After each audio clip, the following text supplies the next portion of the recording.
Telangana CM Revanth Reddy వాళ్ళ వరంగల్లో పర్యటించబోతున్నారు. మొదట ఆయన కాళోజీ కళాక్షేత్రం ప్రారంభోత్సవం చేస్తారు. ఆ తర్వాత పలు అభివృద్ధి పనులకు శంకుస్థాపనలు చేయబోతున్నారు. దీంతో పాటు ఇందిరా మహిళా శక్తి విజయోత్సవ సభలోనూ రేవంత్ రెడ్డి పాల్గొంటారు.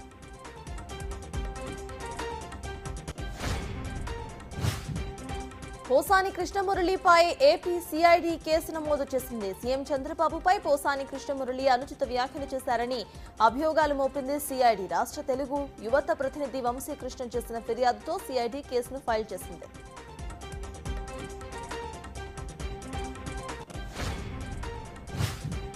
తెలంగాణలో కొనసాగుతున్న ఇంటింటి కుటుంబ సర్వే 65.02% పూర్తయింది. నిన్నటి వరకు 75,75,647 కుటుంబాల డీటెయిల్స్ ను సేకరించామని అధికారులు స్పష్టం చేశారు. సర్వేలో అత్యధికంగా ములుగు జిల్లాలో 95.3% పూర్తి చేసి మొదటి స్థానంలో నిలిచింది. ఇక నల్గొండ జిల్లా 89.1%తో రెండో స్థానంలో, జనగామ జిల్లా 86%తో మూడో స్థానంలో ఉందని చెప్పారు.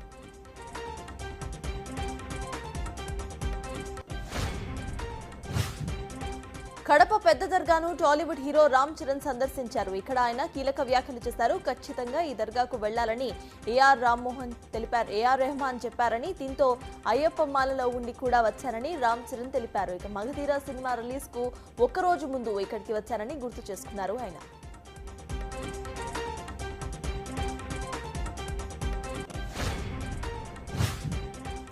నల్గొండ జిల్లా నకిరేకల్ నియోజకవర్గంలో అఘోరీ హల్చల్ చేసింది. ఎక్కడికి వెళ్లాలో తెలియక అయోమయంలో ఉండగా చెరువుగట్టుకు వెళ్లాలని పోలీసులు సూచించారు. ఇక్కడ ఉంటే భద్రతకు ఆటంకం కలుగుతుందని చెప్పారు పోలీసులు. అయితే తాను ఎక్కడికి కదలేది లేదని, ఏం చేస్తారో చేసుకోవాలని అఘోరీ బదులిచ్చింది.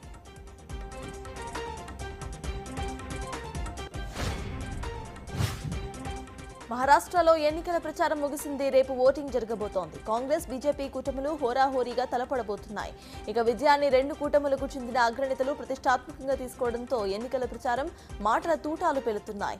మహారాష్ట్ర అసెంబ్లీలో 288 సీట్లు ఉన్నాయి. ఒకే విడతలో అన్ని నియోజకవర్గాలకు పోలింగ్ జరగబోతోంది. ప్రచారం ముగిసిన నేపథ్యంలో ప్రలోభాలకు ఆస్కారం లేకుండా ఎన్నికల సంఘం చర్యలు చేపట్టింది.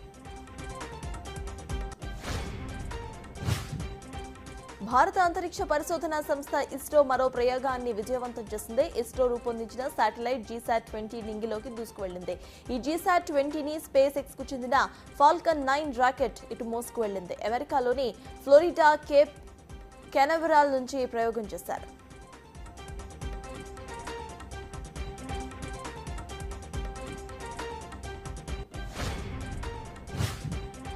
బాబా సిద్దికి హత్య కేసు కీలక అనుమానితుడు గ్యాంగ్స్టర్ అయిన లారెన్స్ బిష్నోయ్ సోదరుడు అన్మోల్ బిష్నోయ్ అమెరికాలో అరెస్ట్ అయ్యాడు. బాబా సిద్దికి హత్య కేసుతో సహా పలు కేసుల్లో అన్మోల్ బిష్నోయ్ నిందితుడిగా ఉన్నారు. సల్మాన్ ఇంటి బయట కాల్పుల ఘటన, సిద్ధు మూసేవాలా హత్య కేసులో కూడా అన్మోల్పై ఆరోపణలు ఉన్నాయి.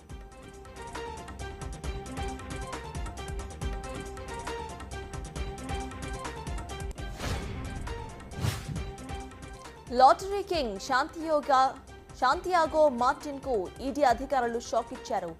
సోమవారం కర్ణాటక, తమిళనాడు, పశ్చిమ బెంగాల్, మేఘాలయ, పంజాబ్ రాష్ట్రాల్లో 22 ప్రాంగణాలపై ఏకకాలంలో దాడులు నిర్వహించింది.